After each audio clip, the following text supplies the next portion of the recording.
Hi all, welcome to competitive cracker. നമ്മൾ ഇന്നത്തെ ക്ലാസ്സിൽ ഡിസ്കസ് ചെയ്യാൻ പോകുന്നത് എല്ലാവർക്കും പറയുന്ന ഒരു പ്രശ്നമാണ്. സ്പോർട്സ് ഏരിയയിൽ നിന്നുള്ള മാർക്കുകൾ സ്കോർ ചെയ്യാൻ പറ്റുന്നില്ല. ഇപ്പം സ്പോർട്സ് ഏരിയയിൽ വളരെ ഡെപ്തുള്ള ചോദ്യങ്ങൾ വരുന്നുണ്ട് എന്നുള്ള കാര്യങ്ങളെല്ലാം ഒരുപാട് പേര് അല്ലെ, പ്രത്യേകിച്ച് സ്പോർട്സ് റിലേറ്റഡ് ആയിട്ട് അത്ര ടച്ച് ഇല്ലാത്ത ആൾക്കാരെ വളരെയേറെ ബുദ്ധിമുട്ടുന്ന ഒരു ഏരിയയാണ് സ്പോർട്സ് ഏരിയ എന്ന് പറയുന്നത്.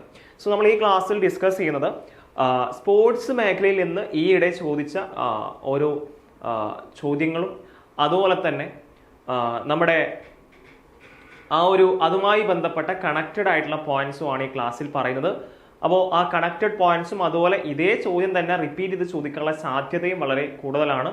അപ്പോൾ അതുകൊണ്ട് ഈ വീഡിയോ എല്ലാവരും ആദ്യം തൊട്ട് അവസാനം വരെ കാണുക. ഞാൻ Muhammad Faris, once again welcome to competitive cracker.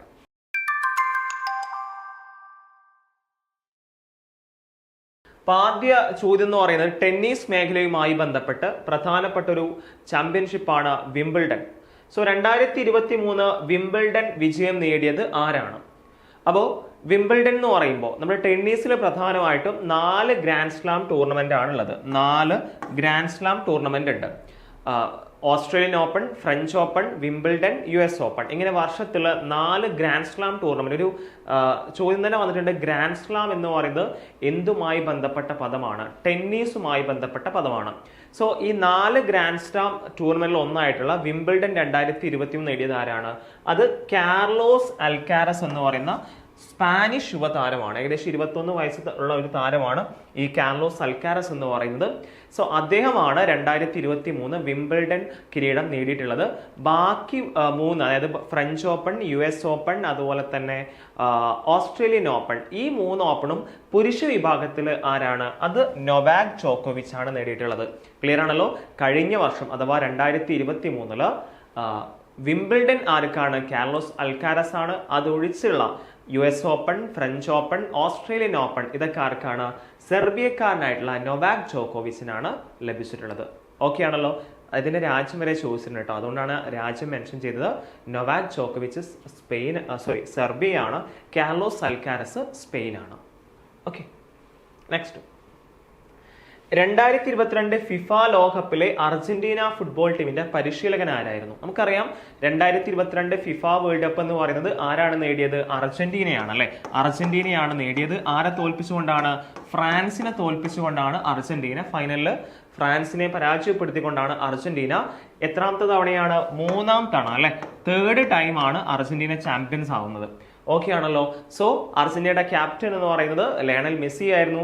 അർജന്റീനയുടെ കോച്ചും അതുപോലെ ലയണൽ എന്ന് തുടങ്ങുന്ന ഒരു വ്യക്തിയാണ്, ലയണൽ സ്കലോണിയാണ്. ഓക്കെ, അർജന്റീനയുടെ പരിശീലകൻ എന്ന് പറയുന്നത് ലയണൽ സ്കലോണിയാണ്. ഓക്കെ ആണല്ലോ? അപ്പൊ ക്യാപ്റ്റൻ ആരാണ്? ലയണൽ മെസ്സിയാണ്. അതുപോലെ കോച്ച് എന്ന് പറയുന്നത് ലയണൽ സ്കലോണിയാണ്. മെസ്സിക്കാണ് ആ ടൂർണമെന്റിലെ മികച്ച താരത്തിനുള്ള ഗോൾഡൻ ബോൾ പുരസ്കാരം ലഭിച്ചത്. ഗോൾഡൻ ബോൾ പുരസ്കാരം ആ ഒരു ടൂർണമെന്റിൽ മികച്ച താരത്തിന് ലഭിക്കുന്ന, ഫുട്ബോൾ വേൾഡ് കപ്പിൽ മികച്ച താരത്തിന് ലഭിക്കുന്ന ഒരു അവാർഡാണ് ഗോൾഡൻ ബോൾ എന്ന് പറയുന്നത്. അത് അർജന്റീനയുടെ ക്യാപ്റ്റൻ ആയിട്ടുള്ള ലയണൽ മെസ്സിയാണ് കരസ്ഥമാക്കിയത്. സോ ഫുട്ബോൾ ടീമിന്റെ പരിശീലകൻ ആരാണ്? ലയണൽ സ്കലോണിയാണ്. 2026 ശൈത്യകാല ഒളിമ്പിക്സ് എവിടെയാണ് നടക്കുന്നത്?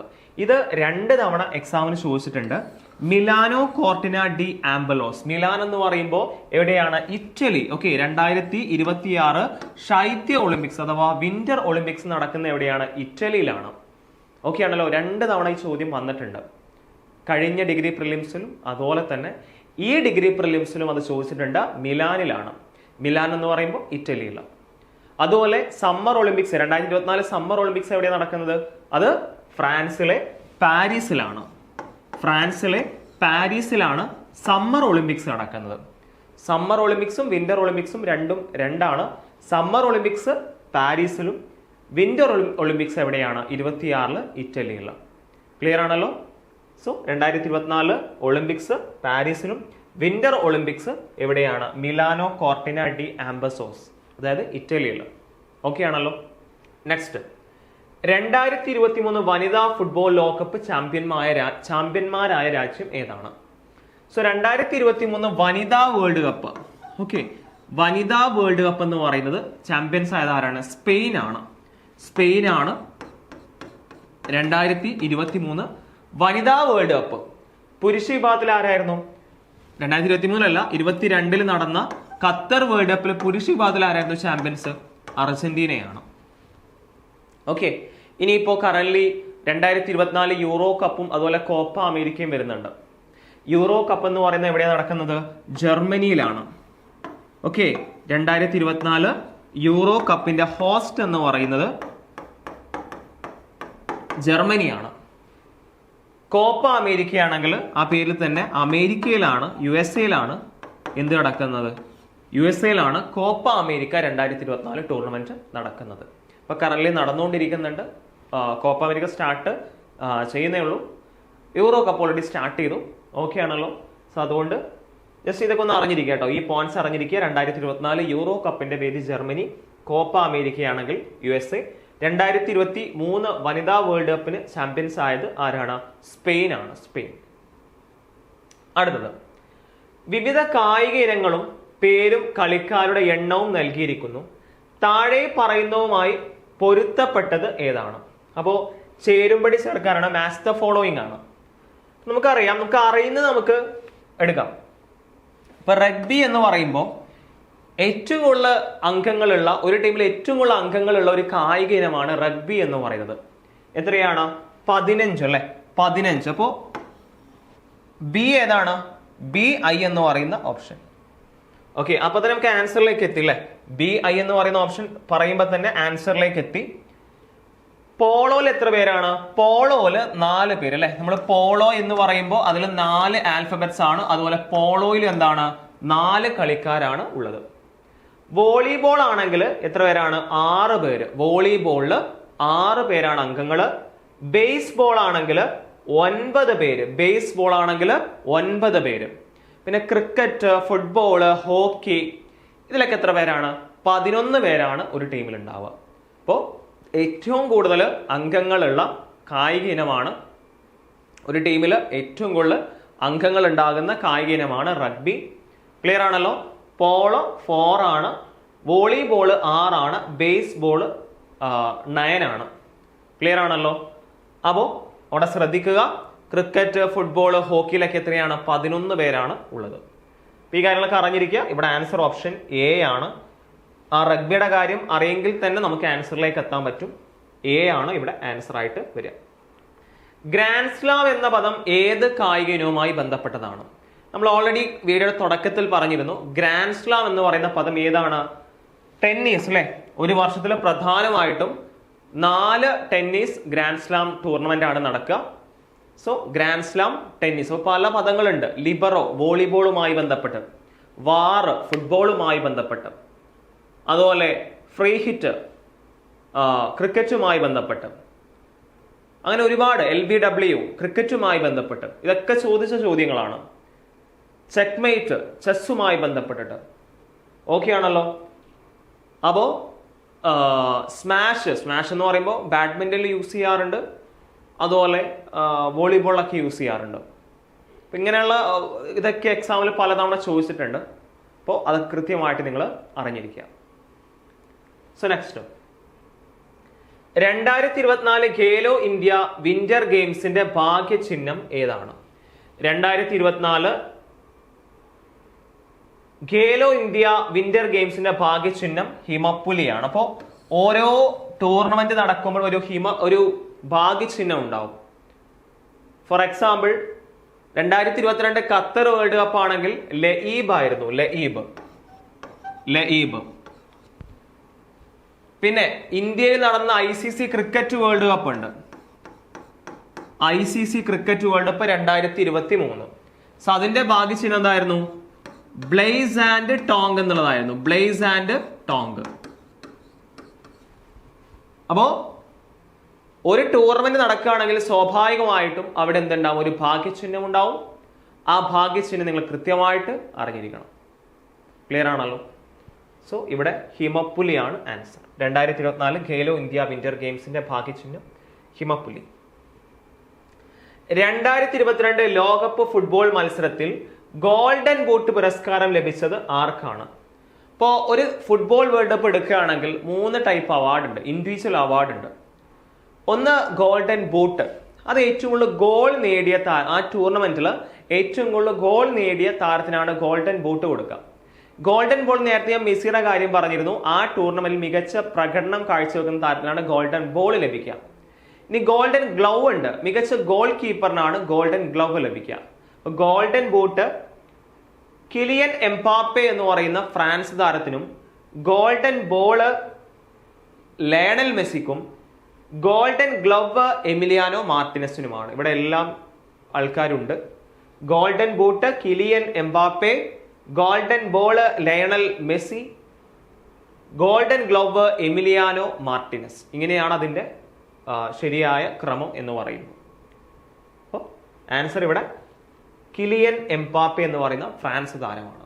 അടുത്ത ചോദ്യം, ഭാരതരത്നം ലഭിക്കുന്ന ആദ്യ കായിക താരമാരാണ്? സച്ചിൻ ടെണ്ടുൽക്കർ ആണ്. ക്ലിയർ ആണല്ലോ? ഭാരതരത്നം ലഭിക്കുന്ന ആദ്യ കായിക താരം, അതായത് ഇന്ത്യയുടെ ഏറ്റവും വലിയ സിവിലിയൻ ബഹുമതിയാണ് ഭാരതരത്നം എന്ന് പറയുന്നത്. സോ അത് ലഭിച്ച ഏക കായിക താരമാണ് സച്ചിൻ ടെണ്ടുൽക്കർ എന്ന് പറയുന്നത്. ഓക്കെ, അപ്പൊ അദ്ദേഹത്തെ കുറിച്ചൊക്കെ നിരവധി ചോദ്യങ്ങൾ വരാറുണ്ട് PSC പരീക്ഷകളിൽ. അതുപോലെ ഒരു ഇമ്പോർട്ടൻ്റ് ആയിട്ടുള്ള ഒരു പോയിന്റ് ആണ് സച്ചിൻ ടെണ്ടുൽക്കർ. ഭാരതരത്നം ലഭിക്കുന്ന ആദ്യ കായിക താരം സച്ചിൻ ടെണ്ടുൽക്കർ. റാണി രാംപാൽ ഏത് കായിക മേഖലയുമായി ബന്ധപ്പെട്ടതാണ്? ഇന്ത്യൻ ഹോക്കി ടീമുമായി ബന്ധപ്പെട്ട വ്യക്തിയാണ് റാണി രാംപാൽ. അപ്പോ ഒരു സ്പോർട്സ് അറ്റാച്ച്ഡ് ആയിട്ടുള്ള ഒരു പേഴ്സൺ ആണെങ്കിൽ അവർക്ക് ഏത് സ്പോർട്സ് പേഴ്സണെ ചോദിച്ചാലും ഒരു ഐഡിയ ഉണ്ടാവും. ഇനി അല്ലാത്തവർക്ക്, സ്പോർട്സുമായി അത്ര അറ്റാച്ച്ഡ് അല്ലാത്തവർക്ക് ഇങ്ങനെ ഒരു ചോദ്യം വന്നു കഴിഞ്ഞാൽ അവർ സ്കിപ്പ് ചെയ്യാനുള്ള ചാൻസ് കൂടുതലാണ്. അപ്പോൾ അവരോട് എനിക്ക് പറയാനുള്ളത്, റീസെന്റ് ആയിട്ട് വല്ല അവാർഡുകൾ, ഇപ്പൊ കേരളത്തിന് ലഭിച്ച അവാർഡ് ലഭിച്ച ആൾക്കാർ, ഇനിയിപ്പോൾ പാരീസ് ഒളിമ്പിക്സ് വരുന്നുണ്ട്, അപ്പോൾ അതിൽ ഇനി പല ആൾക്കാർക്കും മെഡൽ ലഭിച്ചു കഴിഞ്ഞാൽ അവരുടെ പേര് ഏത് കായിക ഇനമാണെന്ന് നോക്കി വെക്കുക. സ്പോർട്സിൽ തന്നെ വിവിധ ഇപ്പോൾ യൂറോ കപ്പ്, അതുപോലെ പല ഗ്രാൻഡ് സ്ലാം ടൂർണമെന്റ് ഒക്കെ നടക്കുന്നുണ്ട്. അപ്പൊ അതിലൊക്കെ പ്രത്യേക നേട്ടങ്ങൾ കൈവരിക്കുന്നവരുടെ പേരൊക്കെ ഒന്ന് ജസ്റ്റ് നോക്കി വെക്കുക. ഇപ്പോൾ യൂറോ കപ്പ് ആണെങ്കിൽ മികച്ച താരം ഒക്കെ നോക്കിയിട്ടേ അങ്ങനെ നിങ്ങൾ എന്ത് ചെയ്യുക, പേരുകൾ പഠിച്ചു വെക്കുക. എല്ലാം നിങ്ങൾ പഠിക്കണ്ട. അങ്ങനെ ഞാൻ പറയുന്നത് തീരെ അറ്റാച്ച്ഡ് അല്ലാത്തവർക്ക് വേണ്ടിയിട്ടാണ്. അപ്പൊ അങ്ങനെ വല്ല അവാർഡ്സ് എന്തെങ്കിലും, ഇപ്പോൾ സാത്വിക് സായി രാജും ചിരാഗ് ഷെട്ടിയും ഖേൽരത്ന അവാർഡ് ലഭിച്ച 2 വ്യക്തികളാണ്. അവർ ഏതാണ്? ബാഡ്മിന്റണുമായി ബന്ധപ്പെട്ട വ്യക്തിയാണ്. അർജുന അവാർഡ് നേടിയ മലയാളിയാണ് മുരളി ശ്രീശങ്കർ. എന്തുമായി ബന്ധപ്പെട്ടതാണ്? ലോങ് ജമ്പുമായി ബന്ധപ്പെട്ടത്. ഇതൊക്കെ എന്തുകൊണ്ടാണ്? ഇവർക്കൊക്കെ ഇങ്ങനെ അവാർഡ് ലഭിച്ചിട്ടുണ്ട്. അപ്പോൾ അങ്ങനെയുള്ള ആൾക്കാർ ജസ്റ്റ് എന്ത് ചെയ്യുക, ഒന്ന് ഫോക്കസ് ചെയ്യുക. അതാണ് നല്ല രീതി. നിങ്ങൾക്ക് ഇനി ഓൾറെഡി കുഴപ്പമില്ല, എങ്ങനെ വന്നാലും കുഴപ്പമില്ല എന്ന ആൾക്കാരാണെങ്കിൽ പ്രശ്നമില്ല, അല്ലാത്തവർക്ക് വേണ്ടിയുള്ള ഒരു ടിപ്പാണ്. ഓക്കെ, 6 ലോകകപ്പ് കളിച്ച ആദ്യ വനിതാ ക്രിക്കറ്റ് ക്യാപ്റ്റനാണ് മിതാലി രാജ്. വനിതാ ക്രിക്കറ്റിൽ ഏറ്റവും കൂടുതൽ റൺസ് നേടിയ താരം കൂടിയാണ് ഇന്ത്യൻ താരമായിട്ടുള്ള മിതാലി രാജ്. അപ്പൊ ചിലപ്പോൾ ചോദിക്കാം, മിതാലി രാജ് ഏത് കായികനുമായി ബന്ധപ്പെട്ടതാണ്? ക്രിക്കറ്റ്. ബിക്കോസ് എന്താണ്, 6 ലോകകപ്പ് കളിച്ച ആദ്യ വനിതാ ക്രിക്കറ്റ് ക്യാപ്റ്റനാണ് ആര്? നമ്മുടെ മിതാലി രാജ് എന്ന് പറയുന്ന ഇന്ത്യക്കാരി.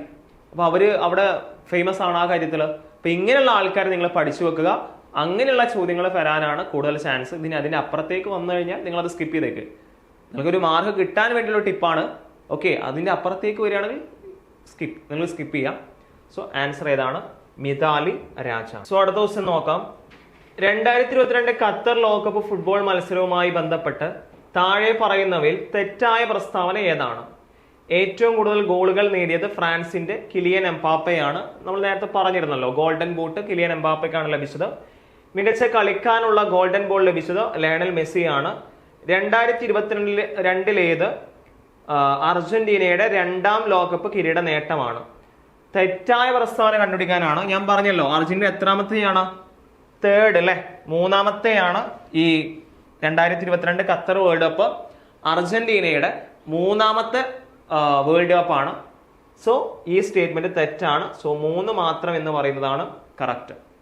ഓക്കെ, ഏറ്റവും കൂടുതൽ വേൾഡ് കപ്പ് നേടിയത് ബ്രസീലാണ്, പിന്നെ ജർമ്മനിയും ഇറ്റലിയും, പിന്നെ അർജന്റീനയാണ്. ഓക്കെ ആണല്ലോ? ഇവിടെ ആൻസർ 3 മാത്രം. തെറ്റായ പ്രസ്താവന 3 മാത്രമാണ്. ബാക്കി 2 നമ്മൾ ഓൾറെഡി ഡിസ്കസ് ചെയ്തു. ഓക്കെ, ഏഷ്യൻ ഗെയിംസ് 2023 ഇന്ത്യയുടെ മെഡൽ നില താഴെ തന്നിരിക്കുന്നവയിൽ ശരിയായത് ഏത്?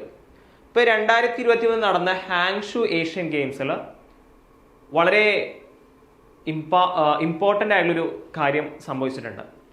കാരണം ഇന്ത്യ ആദ്യമായിട്ടാണ് ഏഷ്യൻ ഗെയിംസിന്റെ ചരിത്രത്തിൽ 100+ മെഡൽ നേടുന്നത്. ടോട്ടല് 107 മെഡലാണ് ഇന്ത്യ നേടിയത്. അപ്പൊ ഇന്ത്യയുടെ മെഡൽ ടാലി എങ്ങനെയായിരുന്നു? 28 ഗോൾഡ്, 38 വെള്ളി, 41 വെങ്കലം. ഇതായിരുന്നു ഇന്ത്യയുടെ മെഡൽ ടാലി. ആദ്യമായിട്ടാണ് ഏഷ്യൻ ഗെയിംസിൽ ഇന്ത്യ 100+ മെഡൽസ് നേടുന്നത്. ഹാങ്ഷു, ചൈനയിലെ ഹാങ്ഷുവിലാണ് 2023 ഏഷ്യൻ ഗെയിംസിന്റെ വേദി. അപ്പൊ അതിനെക്കുറിച്ച് ഡീറ്റെയിൽ ആയിട്ട് നമ്മൾ വീഡിയോ ചെയ്തിട്ടൊക്കെയുണ്ട്. ഇന്ത്യയുടെ മെഡൽ ടാലി എങ്ങനെയായിരുന്നു? 28 സ്വർണം, 38 വെള്ളി, 41 വെങ്കലം. ഇനി അടുത്തത് 2026 ഏഷ്യൻ ഗെയിംസ് ജപ്പാനിലാണ് നടക്കുന്നത് കേട്ടോ. അതുകൊണ്ട് ഓർത്ത് വെക്കാം, 2026 ഏഷ്യൻ ഗെയിംസ് ജപ്പാനിലാണ് നടക്കുന്നത്. അതുകൂടി ഓർത്ത് വെക്കാം. ഇവിടെ ആൻസർ ഓപ്ഷൻ എ ആണ്. ഓൾറെഡി പറഞ്ഞു എത്ര മെഡൽ ലഭിച്ചു, 107 മെഡൽ. അപ്പൊ ഇനി അതിനെക്കുറിച്ച് കൂടുതൽ പറയേണ്ട ആവശ്യമില്ലല്ലോ. ഓക്കെ, താഴെ പറയുന്നവയിൽ 2022 ഖത്തർ വേൾഡ് കപ്പിന്റെ സെമി ഫൈനലിലേക്ക് യോഗ്യത നേടിയ ടീമുകൾ ഏതൊക്കെയാണ്? അർജന്റീനയും ഫ്രാൻസും ആയിരുന്നല്ലോ ഫൈനൽ. അപ്പൊ സ്വാഭാവികമായിട്ടും ഇവർ രണ്ടുപേരും ഉണ്ടാവും. പിന്നെ ആരെയാണ്? അർജന്റീന ക്രൊയേഷ്യയെ തോൽപ്പിച്ചുകൊണ്ടാണ് ഫൈനലിൽ കയറിയത്. മൊറോക്കയെ തോൽപ്പിച്ചുകൊണ്ടാണ് ഫ്രാൻസ് ഫൈനലിൽ കയറിയത്. ഓക്കെ, അപ്പോ ഏതൊക്കെയാണ്? ഓപ്ഷൻ എ തന്നെയാണ് ആൻസർ. അപ്പൊ നമുക്ക് മനസ്സിലായില്ലേ, ഖത്തർ വേൾഡ് കപ്പ്, അതുപോലെ ഏഷ്യൻ ഗെയിംസ്, പിന്നെ കുറച്ച് ഗ്രാൻഡ് സ്ലാം കുറച്ചെന്നല്ല, പിന്നെ പ്രധാനപ്പെട്ട ഗ്രാൻഡ് സ്ലാം ടൂർണമെന്റ്, ഇതൊക്കെ വളരെ ഇമ്പോർട്ടന്റ് ആണെന്ന് മനസ്സിലായല്ലോ. വളരെ പ്രധാനപ്പെട്ട, ഇനിയുള്ള എക്സാമിന് വളരെ ഇമ്പോർട്ടന്റ് ആയിട്ടുള്ള കാര്യങ്ങളായിരിക്കും. ഖത്തർ വേൾഡ് കപ്പ് അത്ര ഇമ്പോർട്ടന്റ് അല്ലെങ്കിലും ഏഷ്യൻ ഗെയിംസ് വളരെ ഇമ്പോർട്ടന്റ് ആണ്. ICC ക്രിക്കറ്റ് വേൾഡ് കപ്പ്, ഇന്ത്യയിൽ നടന്ന ടൂർണമെന്റ്, അത് വളരെ ഇമ്പോർട്ടന്റ് ആണ്. ഇനിയിപ്പോൾ യൂറോ കപ്പ്, അതുപോലെ കോപ്പ അമേരിക്ക വരുന്നുണ്ട്. ഇപ്പൊ തിരുവനന്തപുരം ജില്ലയുടെ എക്സാം ഓൾറെഡി ജൂലൈയിലാണ്. ഇനി വരുന്ന ഓഗസ്റ്റിലെ, അതുപോലെ സെപ്റ്റംബർ മാസങ്ങളിലൊക്കെ നടക്കുന്ന ജില്ലകളിൽ അവിടെയൊക്കെ എന്താണ്, ഇത് വളരെ ഇമ്പോർട്ടന്റ് ആയിട്ട് മാറും. അത് കൃത്യമായിട്ട് പഠിച്ചു പോവുക. ഓക്കെ, അടുത്തത് ഫുട്ബോളിലെ വാർ എന്നത് എന്താണ്? ഇപ്പൊ വാർ എന്ന് പറഞ്ഞു കഴിഞ്ഞാൽ ഫുട്ബോളില് കുറച്ച് ഒരു 2-4 വർഷങ്ങൾക്ക് മുൻപ്, 2-4 കുറച്ച് കാലങ്ങളായിട്ട് കൊണ്ടുവന്ന ഒരു ടെക്നോളജിയാണ്. അപ്പൊ അതിന്റെ ഫുൾ ഫോം എന്ന് പറഞ്ഞാൽ വീഡിയോ അസിസ്റ്റന്റ് റഫറി എന്നാണ് കേട്ടോ. വാറിന്റെ ഫുൾ ഫോം എന്ന് പറയുന്നത് വീഡിയോ അസിസ്റ്റന്റ് റഫറി എന്നാണ്. ഞാൻ ഓൾറെഡി പറഞ്ഞിരുന്നു, വാർ എന്ന പദം ഫുട്ബോളുമായി ബന്ധപ്പെട്ടാണ്. VAR, വാർ എന്ന പദം ഫുട്ബോളുമായി ബന്ധപ്പെട്ടതാണ്. VAR, video assistant referee. Okay ആണല്ലോ. അപ്പോ തിരുവനന്തപുരം ജില്ലയിലെ എക്സാം ജൂലൈ 27-നാണ്. മറ്റുള്ള ജില്ലക്കാർക്ക് ഇനിയും ദിവസങ്ങളുണ്ട്. ഓഗസ്റ്റ് 2ാം ഘട്ടത്തിൽ നടക്കുന്ന, ഓഗസ്റ്റ് മാസത്തിൽ നടക്കുന്ന ജില്ലകൾക്കും, പിന്നെ സെപ്റ്റംബർ മാസത്തിൽ, ഒക്ടോബർ മാസത്തിലൊക്കെ നടക്കുന്ന ജില്ലകളുണ്ട്. അപ്പോൾ അവർക്കൊക്കെ ഒരുപാട് ദിവസങ്ങൾ ഇനിയും പഠിക്കാനുണ്ട്. അപ്പം അവരോട് എനിക്ക് പറയാനുള്ളത്, കൃത്യമായിട്ട് നിങ്ങൾ സിസ്റ്റമാറ്റിക് ആയിട്ട് പഠിച്ചു കഴിഞ്ഞാൽ LDC എന്ന് പറയുന്നത് നിങ്ങൾ ആഗ്രഹിക്കുന്ന ആ ഒരു ജോലി നിങ്ങൾക്ക് നേടാൻ കഴിയും. അപ്പോൾ നമ്മുടെ കോമ്പറ്റിറ്റീവ് ക്രാക്കർ ഒരു LDC 60 ഡേയ്സ് ക്രാഷ് കോഴ്സ് ആരംഭിച്ചിട്ടുണ്ട്. നമ്മുടെ കോഴ്സിന്റെ ഫീച്ചേഴ്സ് എന്ന് പറഞ്ഞാൽ നിങ്ങൾക്കൊരു മെന്റർ ഉണ്ടാവും. അതുപോലെ സിലബസിൽ പറഞ്ഞ കാര്യങ്ങളൊക്കെ കൃത്യമായിട്ട് നിങ്ങൾക്ക് കവർ ചെയ്യും. അതുപോലെ ഓരോ ടോപ്പിക്കിലും ഫോക്കസ്ഡ് ആയിട്ട് പഠിക്കേണ്ട കാര്യങ്ങളായിരിക്കും നിങ്ങളിലേക്ക് എത്തിക്കുക. ആ ഒരു ഭാഗങ്ങളിലൂടെ കൂടുതൽ മാർക്ക് നിങ്ങൾക്ക് ലഭിക്കാൻ പറ്റും. അപ്പോൾ ഈ ഒരു കോഴ്സിന്റെ ഭാഗമാവണമെങ്കിൽ താഴെ കൊടുത്ത നമ്പറിൽ 8590202323 നമ്പറിൽ കോൺടാക്ട് ചെയ്യുക. അപ്പോൾ കോഴ്സുമായി ബന്ധപ്പെട്ട മറ്റ് ഡീറ്റെയിൽസ് എല്ലാം ആ നമ്പറിൽ കോൺടാക്ട് ചെയ്താൽ അറിയാവുന്നതാണ്. അപ്പം ഇനി ആരും അടിപിടിച്ചിരിക്കരുത്. ഈ ഒരു 60 ദിവസം നമുക്ക് എഫക്റ്റീവായിട്ട് യൂസ് ചെയ്ത് നല്ലൊരു റിസൾട്ട് എക്സാമിൽ നേടാൻ കഴിയണം. ഞാൻ എന്തായാലും ഈ ക്ലാസ്സിൽ ഇവിടെ അവസാനിപ്പിക്കുകയാണ്. പ്രധാനമായിട്ടും സ്പോർട്സ് ഏരിയയിൽ എങ്ങനെ നിങ്ങൾക്ക് മാർക്ക് സ്കോർ ചെയ്യാൻ പറ്റും എന്നുള്ളൊരു ചെറിയ ടിപ്പ് എന്ന് പറയുമ്പോൾ ഞാൻ പറയില്ല, കുറച്ച് സ്പോർട്സ് ഇവന്റ്സ് നന്നായിട്ട് പഠിക്കണം. അതുപോലെ ഇപ്പോൾ ഏത് കായിക മേഖലയിൽ നിന്നൊക്കെയുള്ള ചോദ്യം വരികയാണെങ്കിൽ അവിടുന്ന് ചോദ്യം വരിക എന്ന് പറഞ്ഞു കഴിഞ്ഞാൽ റീസെന്റ് ആയിട്ട് എന്തെങ്കിലും അവാർഡോ അല്ലെങ്കിൽ എന്തെങ്കിലും പ്രശസ്തികളൊക്കെ നേടിയ വ്യക്തികളായിരിക്കും ചോദിക്കുക. അപ്പോൾ അങ്ങനത്തെ കാര്യങ്ങൾ നോക്കുക. പിന്നെ കുറച്ച് ക്വസ്റ്റ്യൻ പേപ്പേഴ്സ് ഒക്കെ അനലൈസ് ചെയ്യുമ്പോൾ നിങ്ങൾക്ക് മനസ്സിലാവും ഏതൊക്കെയാണ് ഫോക്കസ് ചെയ്ത് പഠിക്കേണ്ടതെന്ന്. അപ്പോൾ അത് കൂടുതൽ ഫോക്കസ് ചെയ്ത് കഴിഞ്ഞാൽ നിങ്ങൾക്ക് ടഫായിട്ടുള്ള ഈ ചിലപ്പോൾ ഒരുപക്ഷെ കുറേ പേർക്ക് ടഫായിട്ടുള്ള ഈ ഒരു മേഖല കൂടി ചിലപ്പം എളുപ്പമായിട്ട് തീരും. സോ എന്തായാലും ഞാനിവിടെ ക്ലാസ് അവസാനിപ്പിക്കുകയാണ്. നിങ്ങളുടെ അഭിപ്രായങ്ങൾ കമൻറ്റ് ബോക്സിൽ രേഖപ്പെടുത്തുക. ഇതുപോലത്തെ ക്ലാസ് ഇനിയും വേണമെങ്കിൽ തീർച്ചയായിട്ടും നിങ്ങൾ കമൻറ്റ് ചെയ്യുക. അതുപോലെ നമ്മുടെ ചാനൽ നിങ്ങൾ സബ്സ്ക്രൈബ് ചെയ്യാൻ മറക്കരുത്. ഇതുപോലെ കറണ്ട് അഫയേഴ്സ് അപ്ഡേറ്റ്സ് ഒക്കെ ഇതുപോലെ ലഭിക്കാൻ വേണ്ടിയിട്ട് ചാനലിലെ ബെല്ലൈക്കണും ക്ലിക്ക് ചെയ്യുക. അടുത്ത വീഡിയോയിൽ മറ്റൊരു പ്രധാനപ്പെട്ട ടോപ്പിക്കുമായിട്ട് ഞാൻ വീണ്ടും വരും. അതുവരേക്കും എല്ലാവർക്കും താങ്ക് യു.